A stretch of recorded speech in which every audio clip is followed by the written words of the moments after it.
లోక్సభ ఎన్నికలకు సంబంధించి కాంగ్రెస్ పార్టీ మేనిఫెస్టోని విడుదల చేసింది.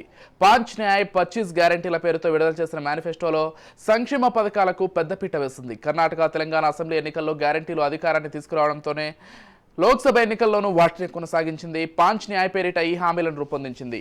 యువత, మహిళలే లక్ష్యంగా చేసుకుని రూపొందించిన మేనిఫెస్టోలో సామాజిక సంక్షేమ పథకాలతో పాటు 25 గ్యారెంటీలను చేర్చింది.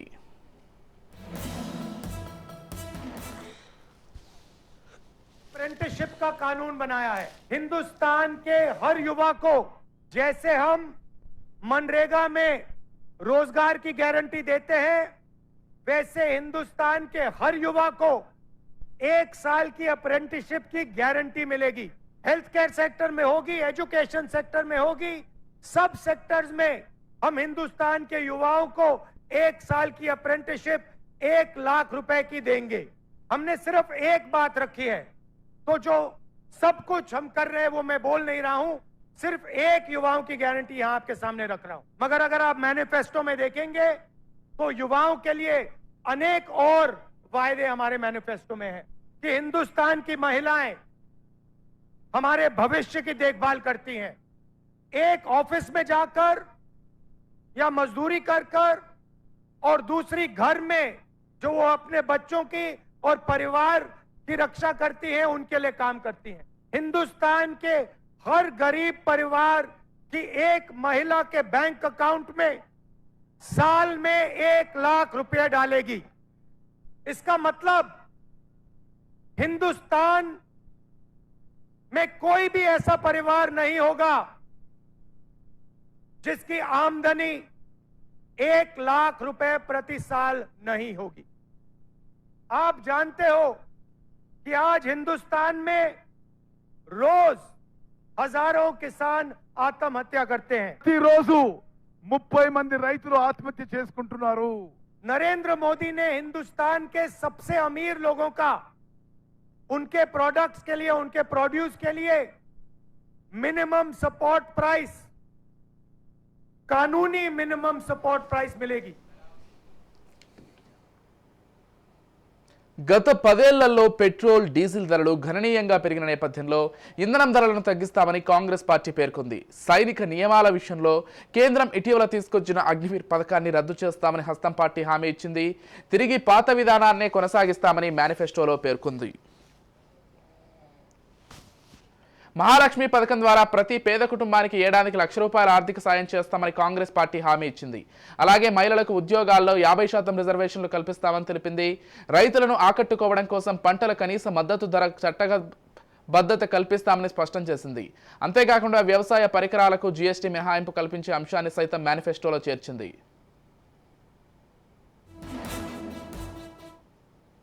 నరేంద్ర మోడీ గారి దేశంలో ప్రధానమంత్రిగా ఉన్నాడు.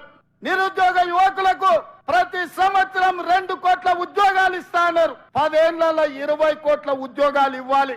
మరి ఇవాళ నేను అడుగుతున్న సిగ్గులేని కిషన్ రెడ్డిని పార్లమెంటులోనే ప్రశ్న అడిగితే 7,21,000 ఉద్యోగాలు మాత్రమే ఇచ్చినామని భారత ప్రధానమంత్రి నరేంద్ర మోడీ గారు సమాధానం ఇచ్చారు. 20 కోట్ల ఉద్యోగాలు ఇస్తానే 7 లక్షల ఉద్యోగాలు ఇచ్చినందుకు ఇవాళ నరేంద్ర మోడీకి ఓటేయాలనా నేను అడుగుతున్నా. రైతుల ఆదాయాన్ని 2 చేస్తామని మాట ఇచ్చిన మీరు వేలాది లక్షలాది మంది రైతులు ఢిల్లీ సరిహద్దుల్లో రైతు వ్యతిరేక నల్ల చట్టాలను తెస్తే 16 నెలలు సైనికులాగా పోరాటం చేసి 750 మంది రైతులు అమరులైతే కనీసం ఆ రైతులను పరామర్శించలేదు, ఆ కుటుంబాలను ఆదుకోలేదు. రైతులను చంపినందుకు భారతీయ జనతా పార్టీకి ఇవాళ ఓటేయాలనా నేను అడుగుతున్నా. 2022 వరకు ప్రతి పేదవాడికి ఇల్లు ఇస్తున్న నరేంద్ర మోడీ తెలంగాణ రాష్ట్రంలో ఎన్ని ఇల్లు ఇచ్చిందో లెక్క చెప్పి మీరు ఓట్లు అడగాలని నేను ఇవాళ బీజేపీ నాయకులను అడుగుతున్నా. ఇవాళ నరేంద్ర మోడీ గారు మతాల మధ్యలో చిచ్చు, ప్రాంతాల మధ్యలో చిచ్చు, భాషల మధ్యలో చిచ్చు, ఇవాళ వరకు చిచ్చు పెట్టి విభజించి ఇప్పటి వరకు అధికారం నిలబెట్టుకున్నాడు. ఇక ఇప్పుడు దేశాన్ని విభజించి చిచ్చు పెట్టి 3వసారి అధికారం రావాలని కుట్ర చేస్తుండు. ఇవాళ దక్షిణ భారతదేశం, ఉత్తర భారతదేశం మధ్యలో చిచ్చు పెట్టి దేశాన్ని విభజించే పరిస్థితి నరేంద్ర మోడీ గారు తెచ్చిండ్రు. అందుకోసం ఓట్లు వేయాలనా నేను అడుగుతున్నా. అంతెందుకు మిత్రులారా, హైదరాబాద్ నగరంలో వరదలు వచ్చినాయి, లక్షలాది మంది నిరాశ్రయులైన. ఆనాడు ఢిల్లీ నుంచి నరేంద్ర మోడీ నుంచి ఒక్క పైసైనా సికింద్రాబాద్ ఎంపీ కిషన్ రెడ్డి తెచ్చిండా? సిగ్గులేని కిషన్ రెడ్డి మునిగిపోతే ఒక్క పైసదేలే. ఇవాళ ఏ ముఖం పెట్టుకొని ఇవాళ ఓట్లు అడుగుతున్నామని నేను చెప్తున్నా. బీహార్ తరహాలోని దేశవ్యాప్తంగా కుల గణన చేపడతామని కాంగ్రెస్ పార్టీ ప్రకటించింది. నిరుద్యోగ తీవ్రతను దృష్టిలో ఉంచుకొని యువతను తమ వైపు తిప్పుకోవడం 30 లక్షల ఉద్యోగాలు ఇస్తామని హస్తం పార్టీ హామీ ఇచ్చింది. రైల్వేల ప్రైవేటీకరణను రద్దు చేస్తామని కాంగ్రెస్ తెలిపింది. మొత్తంగా ఇదే అంశాలకు సంబంధించి మరింత సమాచారం అందించడానికి మా ప్రతినిధి విక్రాంత్ ఫోన్ ద్వారా సిద్ధంగా ఉన్నారు. చెప్పండి విక్రాంత్, మొత్తంగా కాంగ్రెస్ అయితే ఏదైతే కర్ణాటక తెలంగాణలో సక్సెస్ ఫార్ములా అయినటువంటి 5 గ్యారంటీలనే దేశవ్యాప్తంగా కూడా అమలు చేయాలని, దేశవ్యాప్తంగా అదే మేనిఫెస్టోతో ముందుకు వెళ్లాలని ప్రయత్నం చేస్తోంది. దానికి తగ్గట్లుగానే ప్రణాళికలు రచిస్తోంది.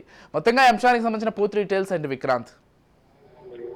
Good morning Vijay. ఇటు తెలంగాణకు సంబంధించి తుక్కుగూడలో జరిగినటువంటి భారీ బహిరంగ సభలో కూడా ఏఐసిసి మాజీ అధ్యక్షుడు అగ్రనేత అయినటువంటి రాహుల్ గాంధీ కూడా పాల్గొన్నాడు. ప్రధానంగా 25 గ్యారంటీస్ పేరుతో కూడా ఎన్నికల మేనిఫెస్టోను కూడా అస్సాం పార్టీ ఇప్పటికే విడుదల చేసింది. ఈ నేపథ్యంలో రాజస్థాన్ అదేవిధంగా హైదరాబాద్ నగరాల్లో కూడా ఇటీవలే ర్యాలీలు నిర్వహించి కూడా బహిరంగ సభలు విజయవంతమయ్యాయి.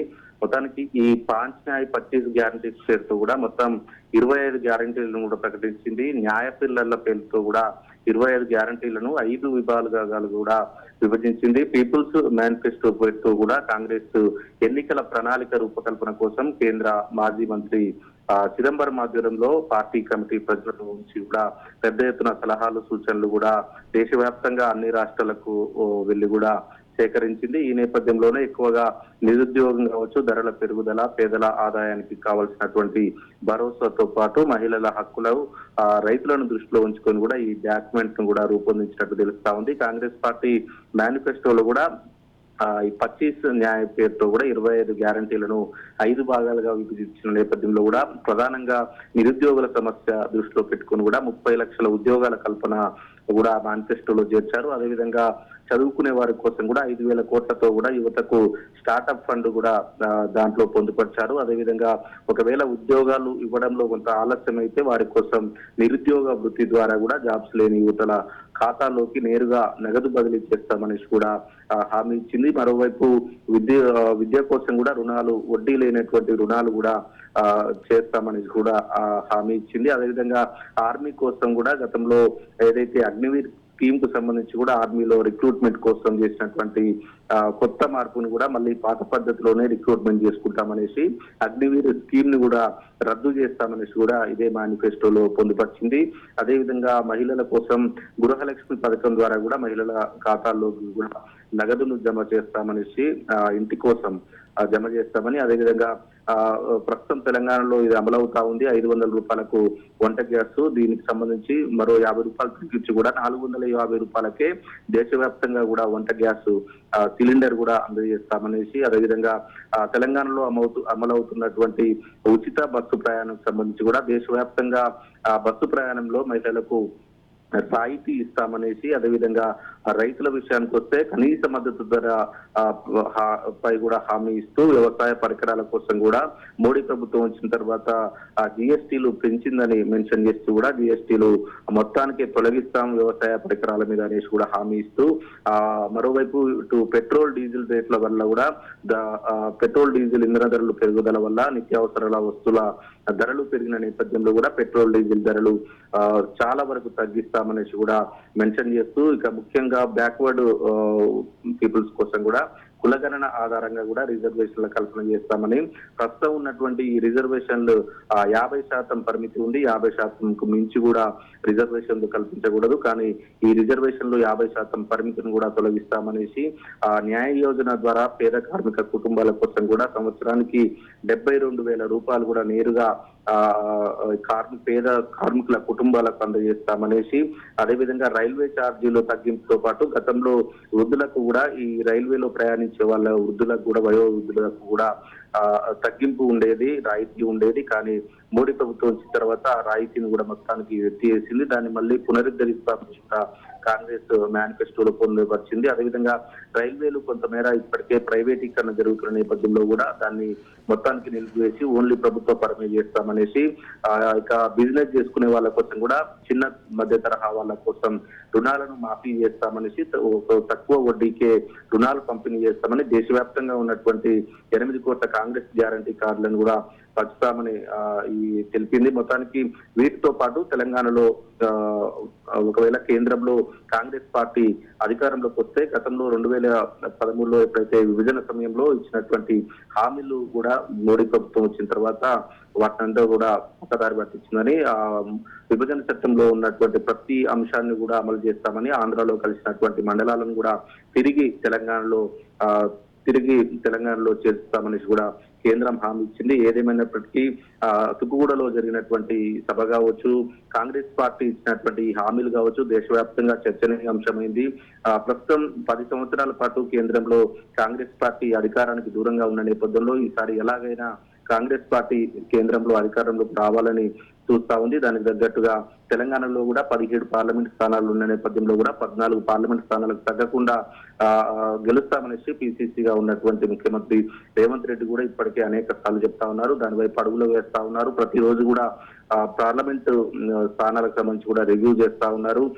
ఖచ్చితంగా కేంద్రంలో ఈసారి రాహుల్ గాంధీని ప్రధాని చేయడమే లక్ష్యంగా కూడా రేవంత్ పాలన సాగిస్తా ఉన్నారు. Vijay. Right, thank you Vikrant.